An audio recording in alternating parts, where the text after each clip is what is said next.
السلام علیکم۔ امید ہے آپ سب خیریت سے ہیں۔ بلیک اینڈ وائٹ میں خوش آمدید۔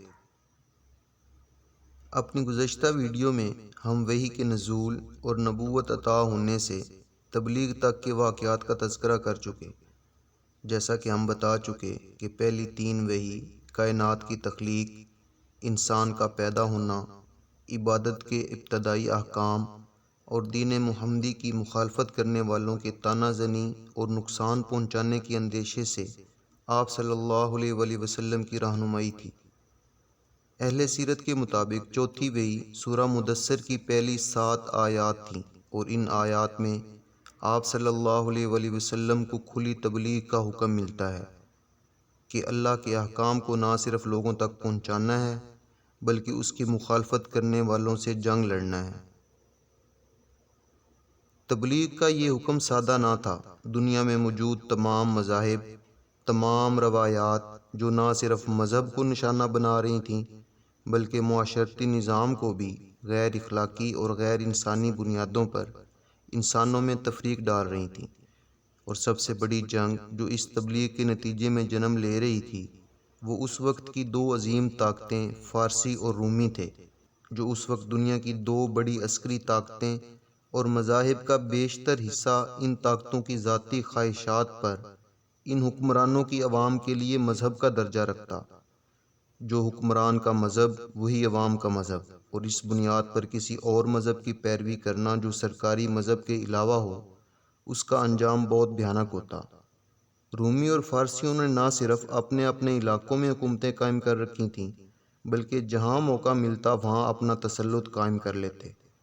موجودہ حالات میں آپ امریکہ، چائنا یا روس کو دیکھ سکتے ہیں کہ جیسے عسکری طاقت اور مال و دولت کی فراوانی ہوئی، اپنی سرحدوں سے باہر نکل کر قدرے کمزور حکمران یا ملک کو اپنا فرما بردار بنا لیتے ہیں۔ ہم ذکر کر چکے کہ تمام مذاہب کو نئے حالات کا سامنا کرنا تھا، اور جب وہ مذہب کسی طاقتور ریاست کا ہو تو تبلیغ کا چیلنج ایک ایسا معرکہ تھا کہ دنیا 1500 سال سے حیران ہے۔ اس لڑائی کی ابتدا عالم ارواح سے ہوئی، جس کی تفصیل ہم اپنی گزشتہ ویڈیو میں کر چکے۔ انسان کو دنیا میں حکومت دوں گا۔ رب کے اس حکم نے عزازیل، جو کہ ایک جن ہے، کائنات کی تخلیق کے دوران اللہ پاک نے اسے آگ سے پیدا کیا، لیکن اپنی عبادت گزاری اور اللہ پاک کی طرف سے دیے گئے علم کی وجہ سے اللہ نے عزازیل کا مقام فرشتوں سے بھی بلند کر دیا۔ اور یہی سنت انسانوں کے لیے بھی ہے کہ اگر وہ اللہ کے احکامات پر مکمل عمل کرے گا تو اس کا مقام فرشتوں سے بھی بلند ہے۔ فرشتے اور تمام حیوانات اپنی مرضی سے کچھ نہیں کر سکتے اور اللہ کے حکم اور اجازت کے پابند ہیں، لیکن جنات اور انسانوں کو اللہ پاک نے خود سے فیصلہ کرنے کی صلاحیت دے رکھی ہے۔ اسی لیے اللہ کے سامنے جواب دہ بھی انسان اور جنات ہیں، اور اگر اللہ کے احکامات کی پابندی دونوں میں ہو تو فرشتوں جیسے معصوم اور بلند رتبے پر فائز ہوں گے۔ عزازیل، جس نے انسان کا مٹی سے بنا پتلا دیکھا، اس ڈھانچے کے اندر گیا جس میں اللہ پاک نے ابھی روح ڈالنا تھی، اور باہر نکلا تو معلوم ہوا کہ وہ تو انسان کو اپنے قابو میں رکھ سکتا ہے، اور اس کے ساتھ جب اس کو بجایا تو خالی مٹی کے برتن کے بجنے جیسی آواز آئی، تو پتہ چلا کہ یہ تو مٹی سے بنا ہے۔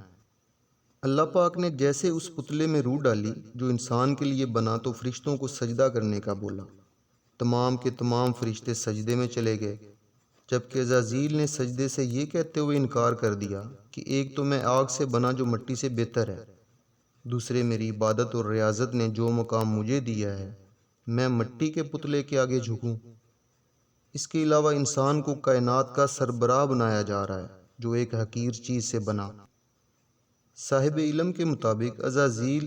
انسان کے اندر ڈالے جانے والی روح کو دیکھ ہی نہیں سکا، اور اللہ پاک کی حکمت نہ صرف پوشیدہ تھی بلکہ شیطان کو بھی اپنے علم اور طاقت کا اندازہ ہو گیا کہ مجھے سب کچھ معلوم نہیں۔ اس شرمندگی کے ساتھ جب سجدہ نہ کرنے اور حکم نہ ماننے پر اللہ تعالیٰ نے عزازیل کو لعنت و ملامت کیا تو وہ بھڑک گیا۔ وہ چیلنج کرتا ہے کہ اے رب، تو دیکھے گا اکثر لوگ تیرے شکر گزار نہیں ہوں گے، اور میں ثابت کروں گا کہ خلافت عرضی کے لائق انسان نہیں ہے۔ اللہ سے مہلت طلب کرتا ہے کہ مجھے قیامت تک کی زندگی دے، اور اللہ کی عزت و جلال کی قسم کھاتا ہے کہ آخری انسان تک جو دنیا میں پیدا کیا جائے گا میری اس سے کھلی دشمنی ہے۔ میں قیامت تک آنے والے تمام کے تمام لوگوں کو تیرے بتائے راستے سے بھٹکاؤں گا، ان کے سامنے سے آؤں گا، پیچھے سے، دائیں سے اور بائیں سے، اور سب کے سب کو گمراہ کروں گا سوائے ان لوگوں کے جن کو اللہ اپنا خاص بندہ بنا لے۔ اس عزازیل کو دینی علوم کی روح سے ابلیس، شیطان کہتے ہیں، جو بنیادی طور پر ایک جن ہے، اور انسان کے ساتھ اس کی ازلی اور ابدی دشمنی کا آغاز ہوتا ہے۔ سب سے پہلا شکار حضرت آدم علیہ السلام تھے۔ مخلوقات کی پیدائش کا آغاز ہوتا ہے تو پہلے انسان کے ساتھ شیطان بھی عالم دنیا میں آتا ہے، اور اس عہد جس میں واحد مقصد انسان کو اللہ کی نظروں میں پست ثابت کرنا اور اپنی فریب کاریوں سے انسان کو گمراہ کرنا تھا۔ لمبی عمر ہونے کی وجہ سے ایک لمبی لڑائی تھی، اس لیے حامیوں اور مددگاروں کی ضرورت بھی لازمی ہے۔ کچھ تو اپنی برادری سے مل گئے۔ یاد رہے کہ جن اسلام اور دوسرے آسمانی مذاہب کے پیروکار بھی رہے ہیں۔ اس کے علاوہ ہر قوم میں ایسے لوگ جو اللہ کے ہی منکر تھے، دوسرے بظاہر مذہب اور دینی تعلیمات پر عمل کرنے والے لیکن منافق، ظاہری معاملات میں دین کے ایسے پابند کہ بہت سے لوگ عقیدت اور رہنمائی کے لیے ان کے گرد جمع ہوں، لیکن حقیقت میں وہ برائی اور شیطانی قوتوں کے علاقار ہوتے ہیں۔ قرآن مجید میں انہیں حزب الشیطان جبکہ دوسرے لشکر کو حزب اللہ کہا گیا ہے۔ ایک تو شیطان کی پارٹی ہے جس میں جنات اور انسانوں میں سے منافقین، جبکہ دوسری ایسے لوگ جو اپنے خالق اور مالک اللہ تعالیٰ کی رضا ڈھونڈتے ہیں اور بدی کی ہر قوت کا مقابلہ کرتے ہیں، پر مشتمل انسانوں کی ہے۔ اللہ پاک نے قرآن مجید میں بار بار یاد دہانی کروائی کہ شیطان تمام آدم کی اولاد کا کھلا دشمن ہے، جبکہ حضرت آدم علیہ السلام کی پیدائش سے لے کر آج تک اور قیامت تک آنے والے تمام انسانوں کا دشمن ہونے کی وجہ حضرت آدم علیہ السلام کو سجدہ کرنا، چونکہ شیطان کی نظر میں انسان حقیر چیز سے بنا ہے اور اس کو سجدہ کرنا میری توہین ہے، جبکہ بنی آدم کو دنیا کی خلافت بھی عطا کر دی گئی۔ اسی حسد اور تکبر نے شیطان کو بنی آدم کا دشمن بنا دیا۔ شیطان اور اس کے چیلے جو جنات ہیں، ان کے بارے قرآن مجید میں ارشاد ہے کہ یہ انسان کو اس جگہ سے دیکھ رہے ہوتے ہیں جہاں سے انسان انہیں نہیں دیکھ سکتا، تو ایسا دشمن جو نظر بھی نہ آئے تو اس سے لڑائی آسان نہیں ہوتی۔ دوسرے انسانی معاشرے میں موجود انسانوں سے لڑائی کے لیے اسے ہمیشہ ایسے انسانوں کی جماعت یا گروہ میسر رہا جو انسانوں کے اندر موجود رہ کر ان کے احکامات کی بجا آوری کرتے رہے۔ انسانی معاشروں میں پائی جانے والی ہر غیر فطری اور غیر اخلاقی روایات اور رسوم و رواج کے متعارف کروانے والے بھی انسان ہی ہوتے ہیں۔ انسانیت پہ گزرنے والی ہر آفت اور مصیبت کی وجہ بھی ان فطری قوانین سے ٹکرانا تھا جن سے آسمانی علوم نے روکا، اور شیطان کا بنیادی مقصد بھی یہی ہے کہ لوگ اصل اور حقیقی علم اور سیدھے راستے سے دور رہیں، تاکہ جو فائدہ ان تعلیمات پر عمل سے ہوگا وہ انسان کو ملنے پر اسے دکھ اور اپنی ہار کا افسوس ہوتا ہے۔ دنیا میں ایک قوم ایسی ہے جو یہ کہتی ہے کہ اصل انسان ہم ہیں، اور ہماری قوم کے علاوہ جتنے انسان ہیں وہ انسان نما حیوان یا جانور ہیں، اور جس طرح انسان جانوروں سے مختلف محنت اور مشقت کا کام لیتا ہے، اسی طرح یہ ہماری قوم کا حق ہے کہ ہماری قوم کے علاوہ باقی تمام انسانوں کی عزت، مال و جان ہم پر حلال ہے، ہم جیسے چاہیں اس کو حاصل کریں۔ بنیادی طور پر وہی سوچ جو شیطان کی تھی کہ انسان کو دنیا کی خلافت میرے ہوتے کیسے دی جا سکتی ہے۔ اس قوم کا ذکر کرنے سے پہلے ہمیں تھوڑی تاریخ کا ذکر کرنا پڑے گا۔ بنی اسرائیل کو اللہ پاک نے دنیا میں بہت ساری انفرادی نعمتیں بخشیں۔ حضرت موسیٰ علیہ السلام سے لے کر حضرت عیسیٰ علیہ السلام کی پیدائش تک کا درمیانی عرصہ تقریباً 1400 سال کا بنتا ہے، اور ان تمام 1400 برس میں کوئی لمحہ ایسا نہیں تھا کہ ان کے درمیان کوئی اللہ کا نبی اور رسول موجود نہ ہو، جس کا مطلب ہر طرح کی معلومات اور آسمانی احکام تک رسائی رہی۔ حضرت موسیٰ علیہ السلام پر تورات آتی ہے تو ان لوگوں میں تکبر ڈالتی ہے کہ ہمارے پاس اللہ کا کلام ہے اور ہم اللہ کے زیادہ قریب اور محبوب لوگ ہیں، جبکہ باقی لوگوں کو امی کہتے، یعنی ان پڑھ اور جاہل، اور وقت گزرنے کے ساتھ ساتھ نہ صرف نبیوں کو قتل کیا بلکہ وہ تمام لوگ جو ان کی قوم کے علاوہ تھے ان کے ساتھ حاکم جیسا برتاؤ کرنا اور حکومت کرنا صرف ان کا حق ہے، یہ ان کی سوچ رہی۔ ہمارے علاوہ کوئی انسان اصل انسان ہے ہی نہیں، ان سے دھوکہ کرو، لوٹ کھسوٹ کرو، بدعہدی کرو، قبضہ اور تسلط جماؤ اور ان کو صرف اتنا کھانے کے لیے دو جس سے وہ زندہ رہ سکیں تاکہ وہ اگلے دن کام کریں، وہ مزید محنت کریں، لیکن اس کا صلہ ہم لیں۔ جیسا کہ ہم بتا چکے کہ اس قوم نے نبیوں تک کو قتل کر دیا کیونکہ وہ سمجھتے تھے کہ دینی راستے پر چلنے سے مالی فوائد کم حاصل ہوتے ہیں، تو نبیوں پر طرح طرح کے الزامات لگا کر قتل کر دیا جاتا۔ اللہ پاک کی ایک سنت ہے کہ جس قوم نے رسول کو تنگ کیا یا قتل کرنے کی کوشش کی یا اللہ کے احکامات کو مکمل نظر انداز کر دیا تو اللہ پاک نے پوری کی پوری قوم کو تباہ کر دیا۔ شرپسندی، تکبر، غیر اخلاقی رسوم و رواج کی بنیاد، قتل و غارت گری، صرف اس وجہ سے کہ ہم اصل انسان ہیں جبکہ باقی قوموں کے لوگ حیوان ہیں اور ان کو کوئی حق نہیں پہنچتا کہ ہمارے معاملات میں دخل اندازی ہو، یہود کو انتہائی شرپسند بنا دیا۔ حضرت عیسیٰ علیہ السلام کی پیدائش ہوتی ہے جو کہ آج تک کی انسانی تاریخ کا عظیم معجزہ تھا کہ اللہ پاک نے بغیر باپ کے حضرت مریم علیہ السلام کے بطن سے ایک لڑکا پیدا کیا۔ بنی اسرائیل نے ان کی نبوت و رسالت سے نہ صرف انکار کیا بلکہ انتہائی شرمناک الزامات لگا کر حضرت عیسیٰ علیہ السلام کو نعوذ باللہ ناجائز اولاد کہا گیا، جھوٹا اور جادوگر کہا گیا اور انہیں واجب القتل قرار دیا گیا۔ اس وقت حکومت عیسائیوں کی تھی لیکن مذہبی آزادی تھی کہ اپنے شرعی فیصلے خود کر لیں۔ وہاں کی ایک کونسل کو انہیں سزائے موت دلوانے کے لیے رابطہ ہوتا ہے، لیکن کونسل جواباً انکار کرتی ہے کہ ان کے خلاف ایسے کوئی شواہد یا ثبوت نہیں کہ سزائے موت دی جا سکے،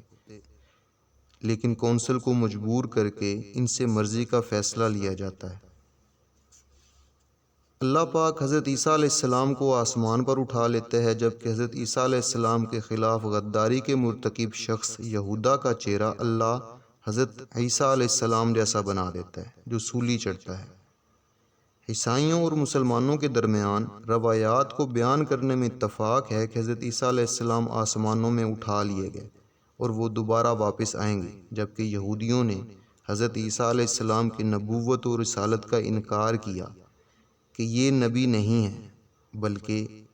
وہ نبی جو ہماری قوم میں آنا تھا وہ ابھی آئے گا۔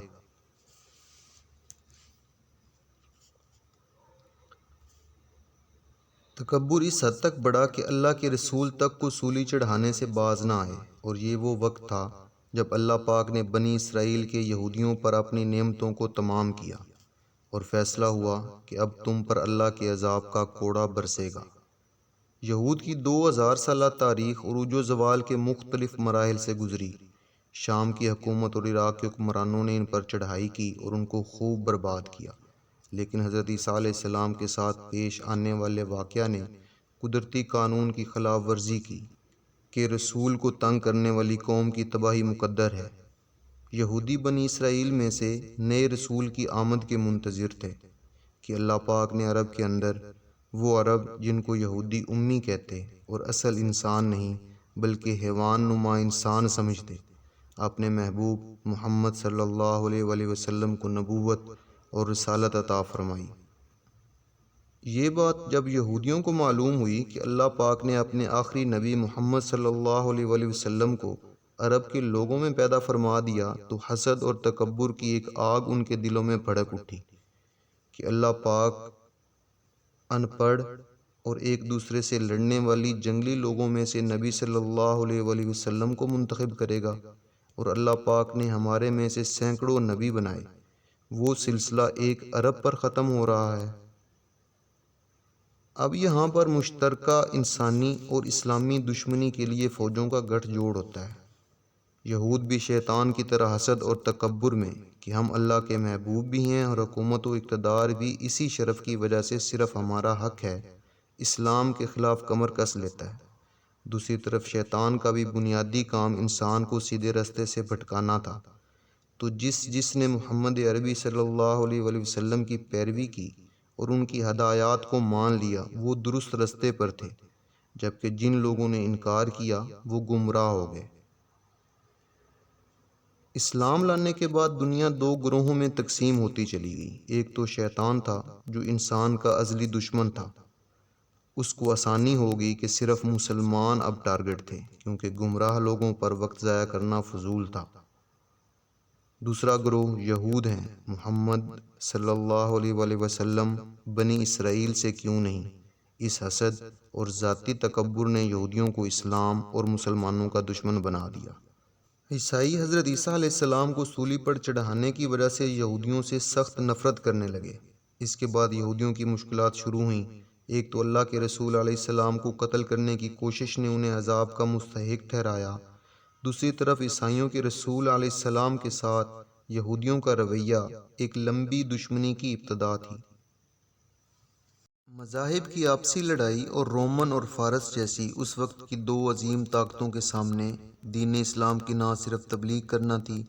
بلکہ اسلام کے احکامات کے راستے میں کسی بھی طاقت کے خلاف ایک خوفناک جنگ سے بھی دریغ نہیں کرنا تھا۔ ایک لمحے کے لیے سوچا جائے کہ تمام خاندان سے لڑائی، تمام قبائل سے لڑائی، تمام رسوم و رواج سے،